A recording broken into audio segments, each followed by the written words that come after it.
Welcome to Tales from Uganda. I'm Mama Musa. Nze Tata Musa. Today we're going to be reading a book called Catch That Goat. Leero tugenda kuba tubasomera akatabo akagamba kwata embuzi eyo.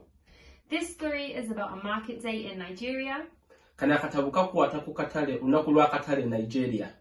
It's written by Alakija and published by Barefoot Books publishing. Ayoka, I'm going out. Look after the goats. Ayoka, ngenda waweeru, labirira embuzi eyo. Help! Help! Where has the goat gone? Munyambe, embuzi erazeewa. Mama Kudi, have you seen my goats? Mama Kudi, olabye ku mbuzi yange? No, Ayoka, but one of my bully is missing. I can only count 10. Nedda, Ayoka, nange gonja wange omu abuze, kati mbalako 10 byekka.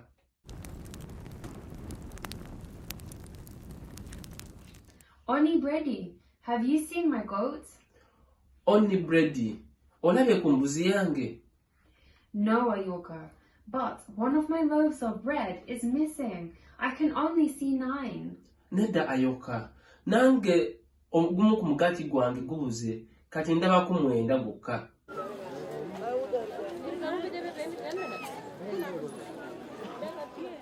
Baba Akinade, have you seen my goats? Tata Akinade, olabye ku mbuzi yange?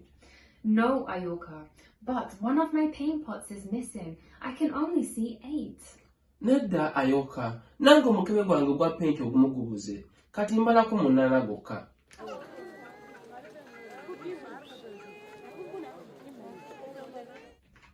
Mama Elediye, have you seen my goats? Mama Elediye, olabye ku mbuzi yange? No, Ayoka, but one of my chickens is missing. I can only see 7. Nedda, Ayoka, nange emu ku nkoko yange ebuze, kati ndabako 7 zokka.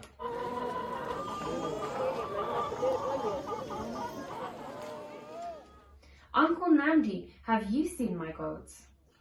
Kojja Nandi, olabye ku mbuzi yange?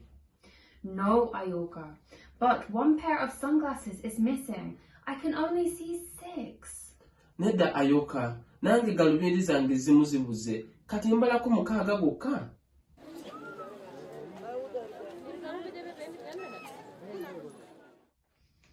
Auntie Wamino, have you seen my goats? Senga Wamino, olabye ku mbuzi yange? No, Ayoka, but one of my wigs is missing. I can only see 5. Nedda, Ayoka, nange ekimu ku kiwaani kyange kibuze, kati ndabako 5 byokka.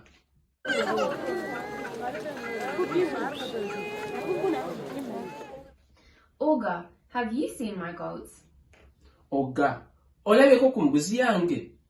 No, Ayoka, but one of my dresses is missing. I can only see 4. Nedda, Ayoka, nange ekimu ku kiteeteeyi kyange kibuze, kati ndabako biteeteeyi 4 byokka.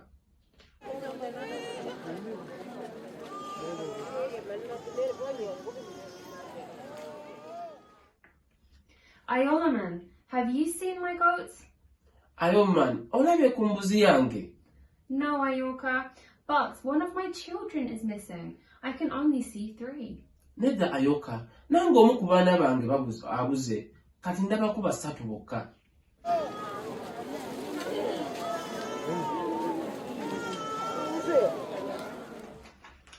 Auntie Bimpe, have you seen my goats? Senga Bimpi, olabye ku mbuzi yange? No, Ayoka, but one of my handbags is missing. I can only see 2. Nedda, Ayoka, nange emu ku nsawo yange ebuze, kati ndabako 2 zokka.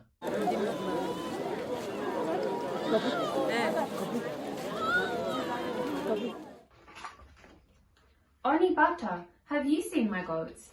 Oni Bata, olabye ku mbuzi yange? No, Ayoka, but one of my shoes is missing. I can only see 1. Nedda, Ayoka, nange emu ku ngatu zange ebuze, kati ndabako emu yokka.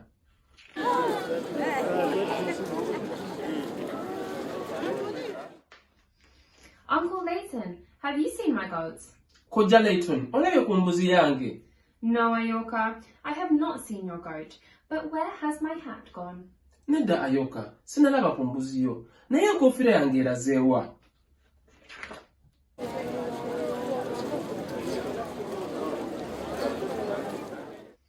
Ayoka, have you seen the goats? Ayoka, omaze n'olaba embuzi? No, Mama. Nedda maama. Well, just you come in here and look at it. Okay, jangu wano munda ogirabe.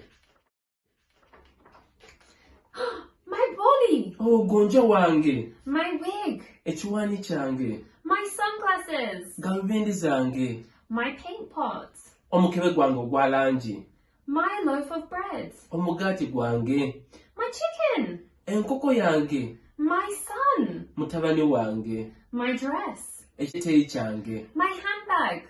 Ensawo yange ey'omu ngalo. My hat! Enkofiira yange. My shoe! N'engatto yange. My goats! Embuzi yange.